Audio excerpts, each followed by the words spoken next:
మీరు జరగబో వీటి నెలను తప్పించుకొని. చూసారా, జరగబోవు అంటే వినాశనం, క్రీస్తు విరోధి రాకడా, అంత్యక్రీస్తు, క్రీస్తు విరోధిక పాలన, వాడి ఉగ్రత, వాడి యొక్క ఊచ కోతలు, పరిశుద్ధులకు వాడు పెట్టే శ్రమ, ఇవన్నీ నువ్వు తప్పించుకోవాలంటే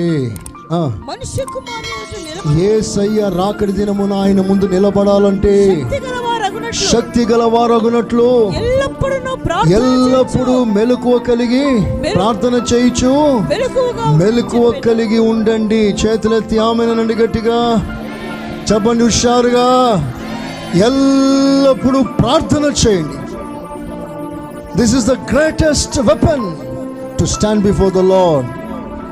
ఆయన ముందు నిలబడటానికి సరైన దీటైన ఆయుధం ప్రార్థన.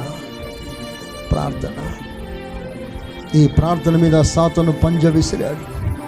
అందుకనే మోకరించడానికి కూడా ప్రజలకు ఇంట్రెస్ట్ ఉండట్లేదు. ఉపవాస ప్రార్థనకి ఎంతమంది వస్తారో వచ్చి చూడండి. నేను అనుకుంటాను అటెండెన్స్ దేవుడు ఆదివారం కాదు ఉపవాస ప్రార్థనలు తీసుకుంటాడేమో. స్తోత్రం. ఒకవేళ యేసు ప్రభు రిజిస్టర్ తీసుకొచ్చి సండే ఫాస్టింగ్ ప్రేయర్ ఉపవాస ప్రార్థన రోజున కుర్చీ వేసుకొని కూర్చున్నాడు అనుకోండి, ఎంతమంది పేర్లు ఎక్కుతాయో రిజిస్టర్లో. ఉపవాస ప్రార్థన రోజు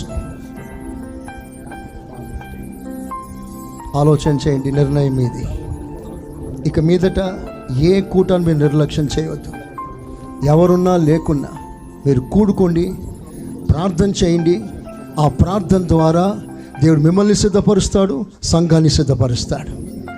చేతులెత్తి ఆమెనంటారా? చాలా కొరతలు ఉన్నాయి, చాలా కొరతలు. అవన్నీ దేవుడు సరిచేస్తాడు. అలా సరిచేయగలిగిన అభిషేకం సంఘం మీదకి రావాలంటే ప్రార్థన జరగాలి. నాకున్న ఏకైక ఆనందం సంఘం ప్రార్థన చేసే సంఘం. ఆ సాక్ష్యం ఎప్పుడు పోకూడదు. ఏ రాత్రి వచ్చినా డ్రమ్ మోత, ప్రార్థన మోత ఇక్కడ రాత్రి పగలు వినబడాలి. 24 గంటలు 24/7 రాత్రి పగలు ధూపం ఇక్కడ లేస్తూనే ఉండాలి. సమర్పణ కలిగిన రండి, ప్రార్థన చేయండి. ఇక్కడ అధికంగా ప్రార్థన జరగాలి. దైవ సేవకులు నడుమును కట్టాలి. వారి మీదకి బలమైన ప్రార్థన అభిషేకం దిగి రావాలి. వారి కొరకు మీరు ప్రార్థన చేయండి. రాత్రులు ఇక్కడ నిద్రపోకుండా గంటలు తరబడి ప్రార్థన చేసే అభిషేకం సేవకుల మీదకి రావాలి. సమర్పణ విశ్వాసం మీదకి రావాలి. రాత్రుల్లో ప్రార్థన చేసేవారి సంఖ్య అధికం కావాలి. చేతులెత్తి యేసయ్య కృప కావాలని అడుగుతారా? ఇంకొకసారి చెప్తారా గట్టిగా? నా పేరు రిజిస్టర్లో రాయకపోయినా నేను వచ్చి ప్రార్థన చేయాలి. ఒక తీర్మానం మీకు ఉండాలి. కసితో నింపబడండి, వైరాగ్యం తెచ్చుకోండి. ఇక్కడ జరిగే ప్రార్థనలు ఏ ప్రార్థనను నిర్లక్ష్యం చేయకండి. దేవునికి సమయం ఇచ్చాడా, ఆరోగ్యం ఇచ్చాడా, పరిగెత్తుకుని వచ్చేసాయి.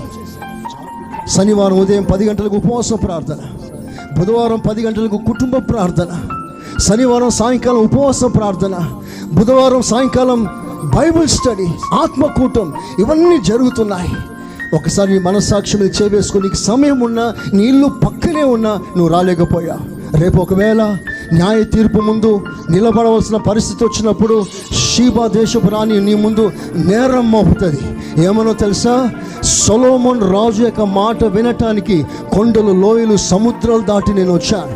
నువ్వు జీవం కలిగిన దేవుని మాటలు వినటానికి, ఆయన సన్నిధిలో అడుగు పెట్టడానికి కనీసం బస్సు ఎక్కే అవకాశం లేకుండా పక్కనే ఇల్లు పెడితే నువ్వు వచ్చావా అని నిలదీస్తే సమాధానం ఏంటి?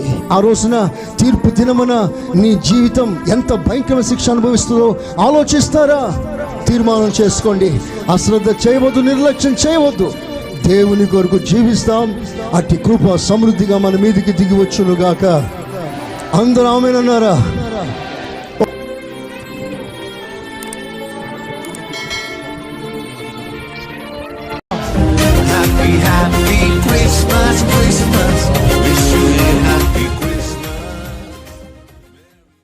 క్రిస్మస్ అంటే ముందు మన మార్గం సరిచేయబడాలి.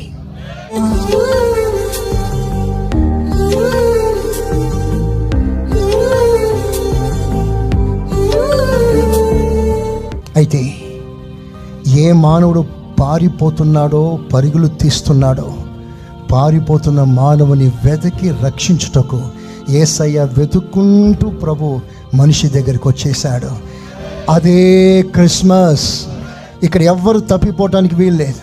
నీతో దేవుడు ప్రతిరోజు మాట్లాడాలని, నిన్ను చూడాలని, నీతో సహవాసం చేయాలని, నీతో కలిసి నడవాలని, మీ మార్గం మార్చుకోవాలి. ఆ పండుగ మిస్ అయిపోయావా? ప్రతి నిత్యం రాత్రి పగలు నరకములో మలమల మాడుతున్న అగ్ని గుండంలో, అగ్ని ఆరక, పురుగు చావక, నీ బాధ నివారణ కాక, no solution of your pain to be relieved. రాత్రి పగలు అయ్యో అయ్యో అయ్యో, అలాంటి బాధ తప్పాలనే యేసయ్య ఈ లోకానికి దిగి వచ్చాడు. అదే క్రిస్మస్ పండుగ.